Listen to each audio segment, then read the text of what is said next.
Everyone may be seated. I think we're still waiting on one juror.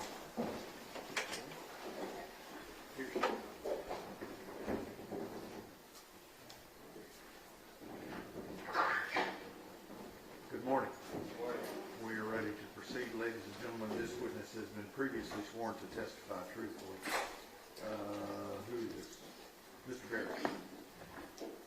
Ms. Reynaga, would you please introduce yourself to the jury and spell your first and last name for the court reporter? My name is Erica Reynaga, E-R-I-C-A-R-E-Y-N-A-G-A. And Ms. Reynaga, what do you do for a living? I am a forensic scientist with the Texas Department of Public Safety Crime Lab in Garland, Texas, in the biology and DNA unit. And how long have you worked there at the Texas Department of Public Safety Crime Lab in Garland, Texas? It will be 8 years in June. And what type of work do you do there again? I am trained to examine evidence for biological materials, as well as the DNA analytical process and DNA interpretation. Within each of these areas, I can issue reports, document my findings, and testify when necessary. And what type of training and education did you have to qualify you for the job that you now hold? I have a Bachelor's of Science with a major in biology and a minor in chemistry from Bowling Green State University, and a Master's in Forensic Science from the University of Central Oklahoma. In addition to that, DPS does have a very extensive training program. It's modular based, so we will start with basic DPS and court proceedings, as well as the readings and our licensing exam that is required by the state of Texas. From there, we will move into our specific training field.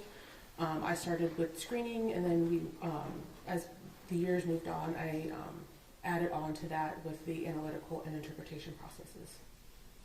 And with regard to your ability to do your job on an ongoing basis, do you have regular proficiency testing as well? Yes, we are required to proficiency test twice a year.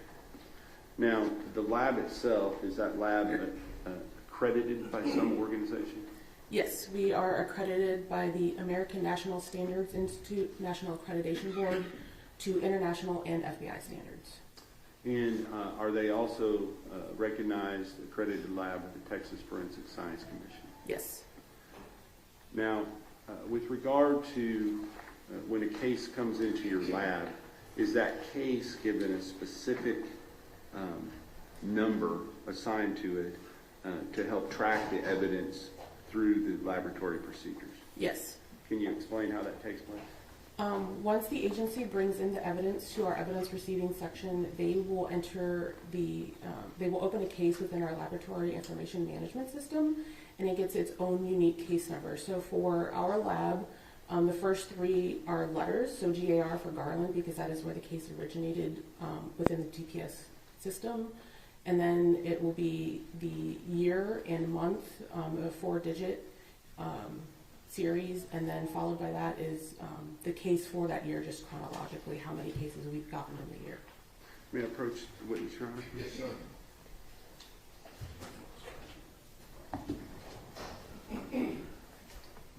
Yesterday, a different witness testifying, several documents were admitted into evidence at that time. And I'm going to show you, first of all, State's Exhibit number 297, State's Exhibit number 298, and then State's Exhibit number 300. Do you recognize those documents?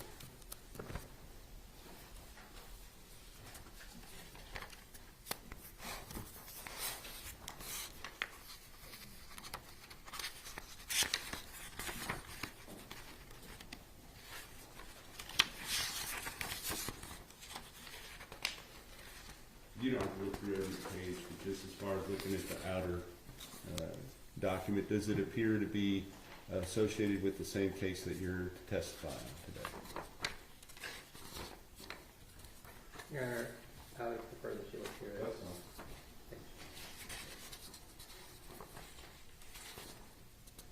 all. Yes, these would be the submission forms that was submitted with the evidence, as well as the DNA mail screening and biology laboratory reports that were issued by Jacqueline Ferrara. Okay. And does it indicate on the date in which the case was submitted to the lab there?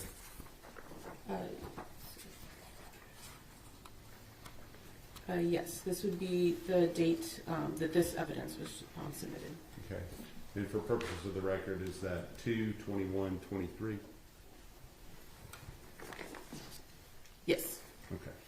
And the number that you were talking about being assigned to the particular case, is this number start with the letters GAR? Yes. And would you read that for the record, please?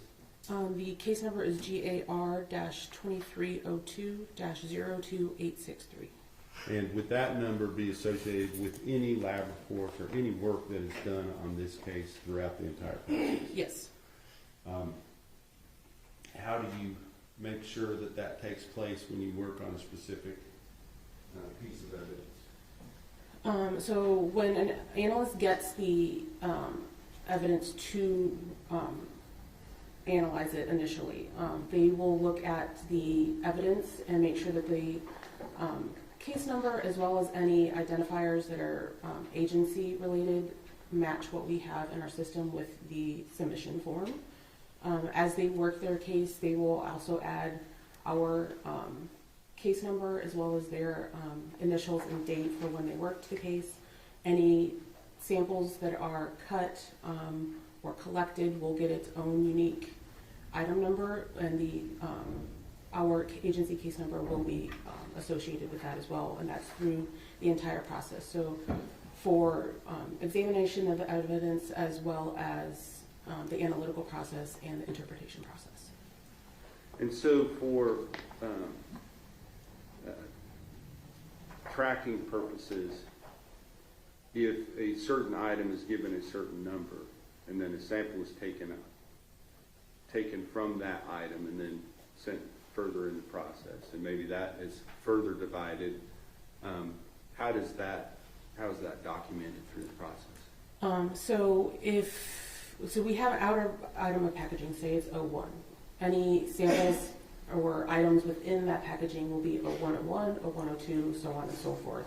If we collect, say we swab an item from 0101, it will then be 0101AA, and it will kind of go further and further. So swabbing will be one, the cutting that we took for the DNA extraction or analytical process will also be a further number. Okay. And so numbers kind of get long over time as far as what you're looking at, but if you look at those original numbers, you can tell where it came from, what item that came from, correct? Yes. Understood.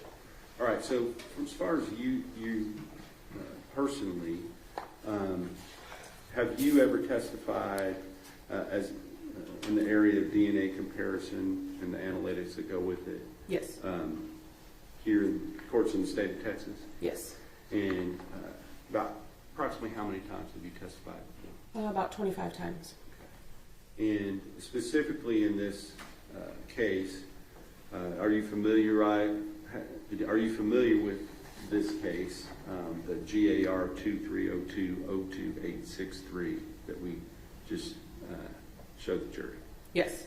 And can you tell us specifically, is that a case that involves a victim by the name of Athena Presley Monroe Strand? Yes. And a suspect by the name of Tanner Lynn Horner? Yes. And can you tell us, just describe for us what part of the testing process that you took part in? I took part in this case by doing the analytical process for a portion of the evidentiary samples as well as the known samples that were submitted in this case. And what was it? Okay, so you talk about samples and known samples, kind of boil that down for us a little bit more so the jury kind of understands the difference between the two things. Yeah, so evidentiary will be any samples that we collected from the evidence that we received. Known samples are samples that came from an individual. We know exactly who it came from, so we can say that it's definitely their DNA on whatever that sample is. So it can be either a blood card or cheek swabs, which we call buccal swabs. All right. And did you have both of those things in this case? I mean, were both of those things submitted, I should say? Yes, we did have knowns from both individuals. And that would be from which individuals again? From Tanner, Horner, and Athena Strand. Okay. And just kind of walk through the analytical process that you handled, and describe which items that you handled and what you did with those items. To start, the analytical process is a 4-step process. It starts with extraction, and that's where we're going to add chemicals and heat to our samples to get any DNA off of those samples, break open the cells to release the DNA into solution. We're going to do several washes to purify it, so at the end we just have a purified liquid sample that is our DNA. And that goes through the rest of the process. In cases where there's, through our analysis, the screening portion, that first step, there's an indication that sebum may be present, we will do what's called a differential extraction. And that's where we will separate that one sample into 2 parts. One part that would contain sperm cells, and one part that would contain any other cellular types, so skin cells or blood. So that's the first step. The second step is quantification, and that's where we're going to see how much DNA is within that sample, and if possible, or not if possible, but if present, we can also detect if male DNA is within that sample. The third step is amplification, and that's where we're going to make millions of copies to better visualize our DNA profile on the last step. And then our fourth and final step is separation, and we're going to put the sample through an instrument that can separate out the DNA strand based on size, and it can give us a graphical representation of the profile. That profile is what is used for our interpretation process. Within this case specifically, I mentioned I did do the knowns for each individual. Okay, hold on for a second. So you said the knowns, you're talking Yes. about the buccal swabs and the blood counts. Is that correct at this point?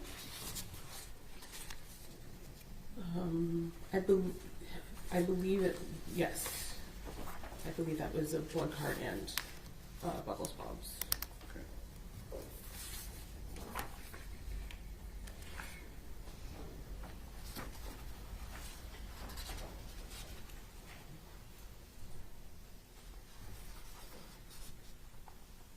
I'm not for sure on the blood card, but it was definitely buccal swabs from Tanner Horner. Okay. On the buccal swab from Tanner Horner, what did you do on that? It would have been that DNA, that 4-step analytical process. Okay. So if it would already have been put into some type of state for you to be able to do what you did, correct? Yes, it would have been cut by the analyst who did the first report. And who was that? That would have been Jacqueline Ferrara. Okay. And then once that tip of the swab is cut off, how much is cut? For buccal swabs, we will cut a half of a swab. Okay. And but if there were 4 taken originally, only one of the swabs was used to go forward. Is that correct? Yes, there would be 3.5 swabs left. All right. So any further testing needed to be done, those would be available. Yes. So with regard to your part on the buccal swab, kind of walk us, you did tell us kind of, I know that you described the 4-step process, but physically, what did you do, you know? So Jacqueline would have cut the sample and placed it into a labeled tube. When it was my turn to, before I would get it, our tubes are verified by another analyst, making sure we have all of the correct samples and that they're in the correct order based on our paperwork before we even start the process. And then once I get it, I will also verify that I have all of my samples, and then I will add for that first step, add the chemicals to start the extraction process. But along the way, I am making sure that all of my samples are in the correct order to match all of the paperwork. Some of our instruments do require a second check by another analyst to make sure that the layout of our instruments are correct. After my entire process, another analyst will review the paperwork that I generated within my batch and do the net data analysis step as well, just to make sure they agree with all of my findings. Okay. And what is the goal with regard to these known swabs? What are we trying to accomplish I don't want to put the words in your mouth, but, you know, what are we trying to develop out of the known swabs, the buccal swab, the blood card? I mean, there's no real difference between the evidentiary and the knowns as far as the goal. We are just processing them to see if there's DNA present, and if there is, to generate a profile from those samples. And that's what I was getting at.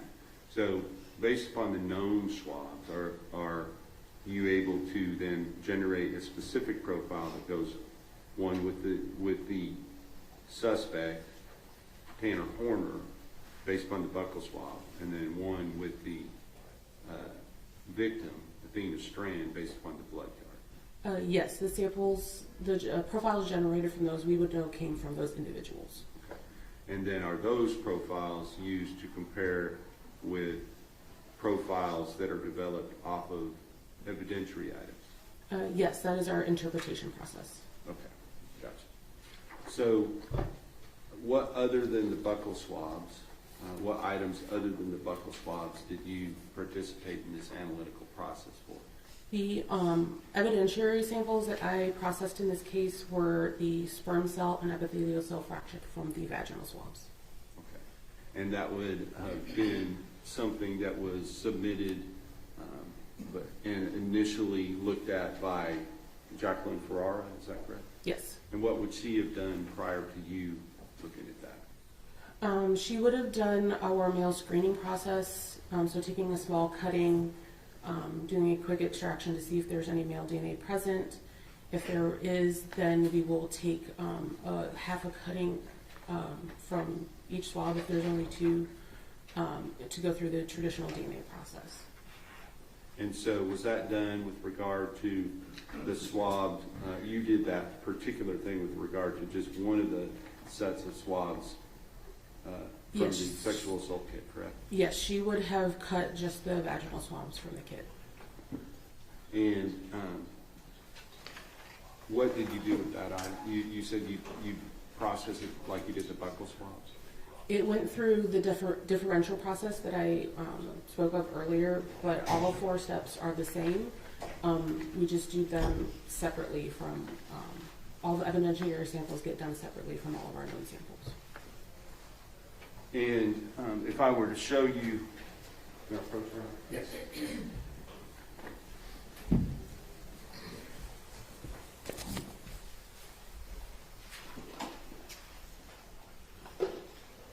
Is there some?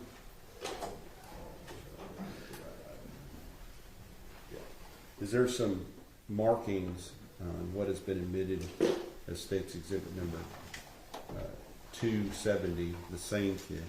Are there some markings to show that was processed at your lab under the same number that we're talking about today? Yes, it has our case number as well as Jacqueline's analyst identifiers. Okay. And she would have been the one to take it.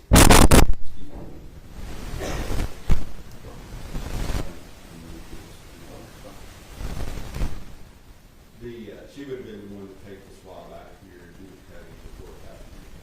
Yes. Thank you. what other items besides the buccal, the known samples, and then the vaginal swab did you participate in? Those were the only items within this case that I did anything with. Okay. And with regard to the work that you did on this case, are there specific procedures and processes that you are familiar with that have to be followed during the work that you do? Yes, we do have a standard operating procedure for everything that we do. And did you follow those specific procedures and processes in this case for the items that you analyzed? Yes. And do you have any other work that you did on this case that you feel is relevant to the analytical processes on any of the other findings in this case? No. That's the witness. Cross-examination. Good morning, Mr. Reynaga. Good morning. We go when we talked before. I think I just have maybe one question for you. And you're talking about you processed the vaginal swabs Did you process the rest of the sexual assault kit? Only the vaginal swabs went forward for DNA during the batch that I did. And you did not do any microscopic analysis for the presence of sperm? Correct. And that is required to confirm the presence of sperm? It is, yes, it's required to confirm. It is not a requirement for our processes. Right, not Yeah. for you to go ahead and process the DNA, but just to confirm that is contains sperm and not epithelial cells or something else, you would have to look microscopically for the spermatozoa. Correct. Absolutely. Just to, can you explain the reason why you would have only looked at those particular swabs instead of all of the 6 swabs? So based on the male screening results from Jackie's analysis, she decided that those were the ones to send forward. At the time, we were only sending a few samples forward. We didn't send everything. Additionally, sometimes there isn't enough male DNA within a sample that we know that we would get them within the profile. Sometimes there's too much female DNA that would overpower that male DNA. Understood. That's, go ahead.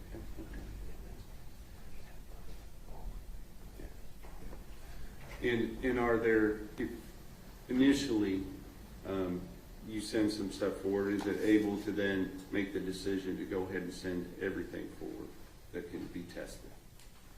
That is a process that we can do. That was just not something that we did in this case, and I'm not sure what her results were, if there was anything else that was eligible. Okay, understood. So you're not familiar with what other items would have gone forward, other than what you worked on? Correct. All right. Nothing further, Your Honor. So, you worked on the vaginal swab, that would have been for the April 19th report. Are you familiar with that report? The DNA report? Yes. I'm not sure which report that one would have gone. It would have probably been the first one. It would have been? Yeah. So the first report from Kristen Casoda on the vaginal swabs from Athena Strand, it states Exhibit 299. Has not been admitted yet, sorry. In that report, it's the probability of obtaining a mixture profile in the DNA came from the victim and one unrelated unknown individuals 2 times. Sorry. I'll slow down. Your Honor, I'm going to object from, if he wants to admit the report at this point, that's fine, but object from reading for something outside of evidence that from a report that she did not issue. Well, let me start with that. That's a big enough question. Are you familiar with that report? If the vaginal swabs are on that, I would have done the analytical process for that report, but I did not write the report. Okay. Now you mentioned Ms. Ferrara's report. Sorry? Ms. Ferrara's report, Jackie's report? Yes. On the male screening. Yes. And on that report for the oral swabs, she did not detect the presence of male DNA. I am not familiar with her report either. I just know what she sent forward for DNA, and that's what I processed. And initially in spring of 2023, that was only the vaginal swab. Correct. That's what she asked. Mr. Chair. Just one thing. Is there a difference between a finding of inconclusive and a finding of excluded? You understand what I'm saying? If it says that the detection of male DNA on the item was inconclusive, is that the same as saying there was no male DNA? For what type of report? Well, may I approach you? Yes. Just.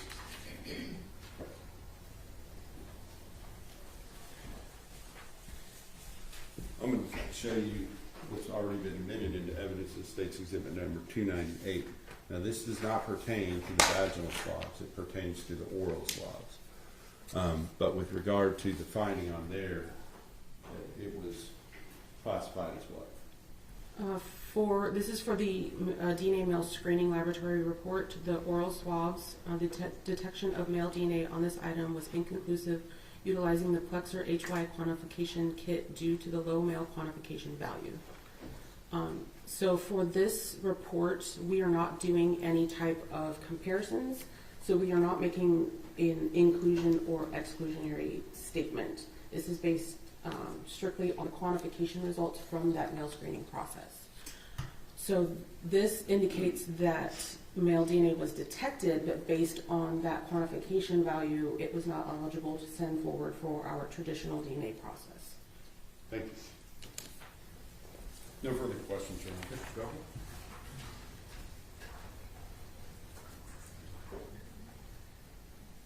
Not for this witness, Your Honor. Thank you. May she be excused subject to any potential recall? Yes, Your Honor. Thank you, ma'am. Thank you.